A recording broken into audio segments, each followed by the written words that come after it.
வணக்கம் தமிழ் நெஞ்சங்களே. தமிழண்டா என்ற உரிமை குரல். சென்னையில் முக்கியமாக ஈசிஆர், ஓஎம்ஆர், பிராட்வே, டி நகர் இதெல்லாம் நம்ம நினைக்கச்சா டிராஃபிக் நெரிசல் இல்லாமல் நெரிசலை குறைச்சிடலாம் சார். ஆனால் அதுக்கு ஜனங்க ஒத்துழைக்கணும். ஜனங்க ஒத்துழைக்க மாட்டேங்கிறாங்க. அதான் சார் உண்மை. ஏன்னா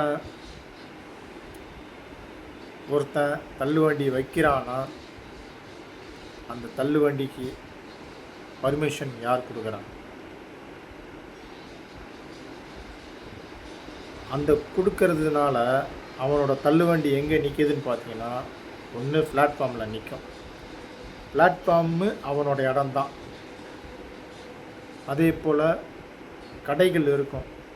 அந்த கடைகள் சின்னதாக தான் இருக்கும்.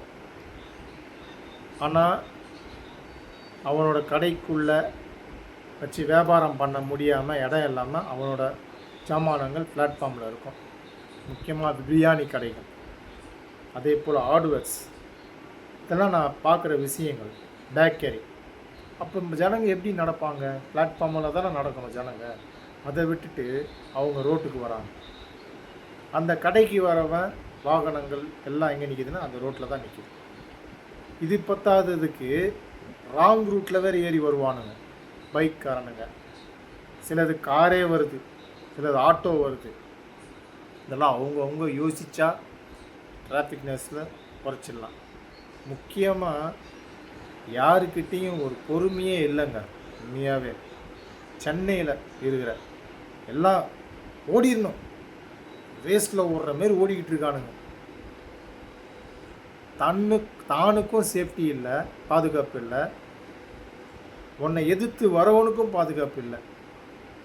அந்தமாரி சும்மா போகிற வயசானவனுக்கும் பாதுகாப்பு இல்லை, குழந்தைக்கும் பாதுகாப்பு இல்லை. அப்படி இருக்கானுங்க சார். கொஞ்சம் கூட ஒரு யோசிக்கிற தன்மைகள் இருக்கா? இல்லை இருந்தும் அதை பண்ண மாட்டேங்கிறானுங்களா என்னன்றது எனக்கு தெரியல. இதுக்கு பேர் தலைக்கணன்னு சொல்கிறதா, இல்லாட்டி மூளையை வீட்டிலே கழட்டி வச்சிருவானுங்களா அப்படின்றது எனக்கு தெரியல. இது ரொம்ப நாளாக இப்படி தான் போய்கிட்டு இருக்கு. அதிகமாக ஈஸியாக ரொம்ப மோசம்பா. ரொம்ப ஜனங்க மோசம். இதுக்கு பர்மிஷன்லாம் எப்படி தான் கொடுக்குறானுங்கன்னு தெரில சார். முன்னாலேருந்து கட்சியில் அப்படி கெடுத்து வச்சுருக்கானுங்க நாட்டை. கண்ட இடத்துல குப்பைகளை வீசுறது. குப்பை தொட்டிகள் வேணும் மெயினாக. நன்றி, வணக்கம்.